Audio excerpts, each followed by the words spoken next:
Hello everyone, welcome back to my channel. তোমরা সবাই কেমন আছো? আসলে তোমরা সবাই খুব ভালো আছো, আমরা ভালো আছি। তো এখন আমরা বেরোচ্ছি, আমরা যাচ্ছি তুফানগঞ্জ শ্বশুর বাড়িতে। তো চলো আজকের ব্লগটা দেখতে থাকো, আশা করি তোমাদের ভালো লাগবে। বের হই। তো দেখো আমরা এখন আছি হচ্ছে 3 আর এখান থেকে আমরা এখন বাসে উঠবো। আর বাসের কথা শুনেই তো সোনুর মনটা হয়ে গেছে খারাপ, কারণ ওর বাসে উঠতে একদম ভালো লাগে না। এখন বাসে উঠে পড়েছি, এখন বাজে হচ্ছে সকাল 10টা। দেখা যাক কতক্ষণে পৌঁছাই।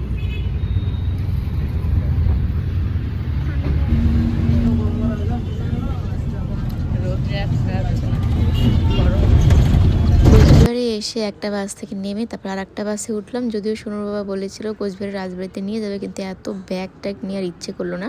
তো তারপরে আমরা এসেছি হচ্ছে, এখন আছি তুফানগঞ্জ বাস স্ট্যান্ডে। আর এখন আবার আমাদের টোটোতে উঠতে হবে। ইস, ভাবছো সেই সকাল 10টা থেকে এখন প্রায় 3:30 মতো বাজে।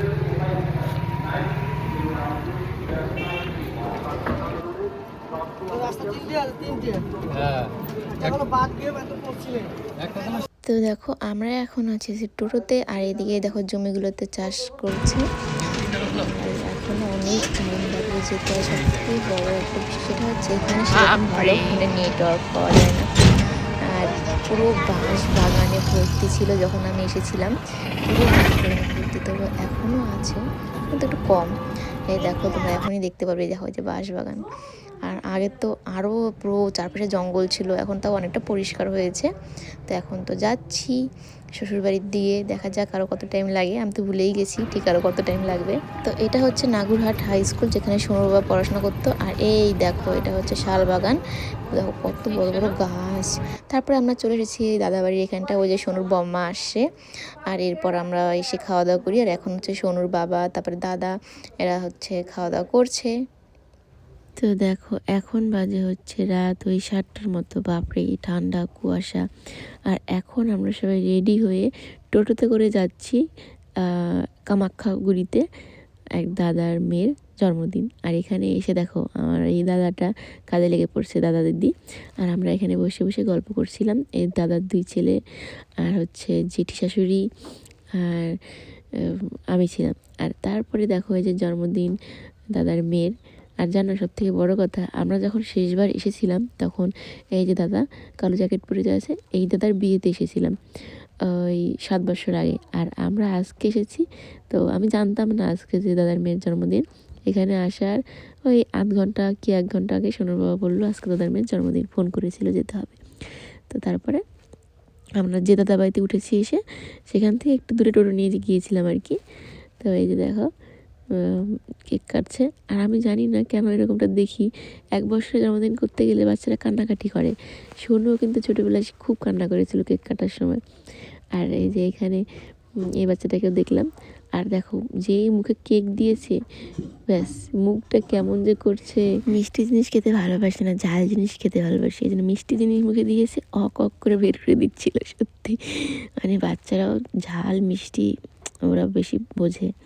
তো এই দেখো হচ্ছে সবাই আমরা আছি এখানে, মানে ছোটো করে বার্থডে করেছে। আর ওই যে সোনুর বাবা পিছনে দাঁড়িয়ে আছে। আর সোনুর বাবার আর একজন যে বন্ধুর ভাই, মানে ভাইয়ের সাথে দেখা হয়ে গেল এখানে। আর এই যে দিদি দাদা ওখানে এখন লুচি ভাজছেই।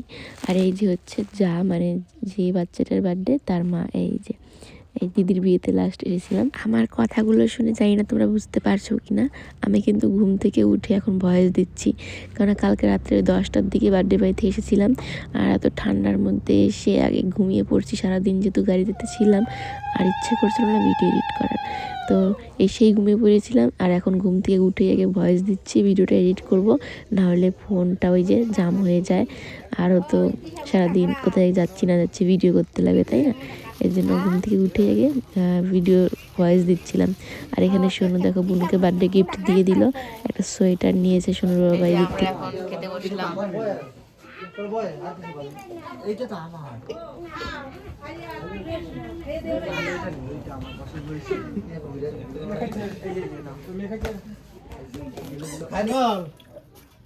অনেকদিন পরে দেখলাম তোমারে।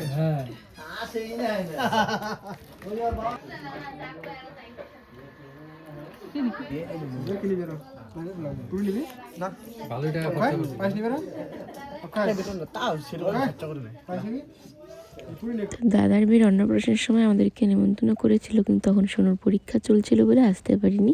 তো এই যে এখন বার্থডে দেখে নিলাম।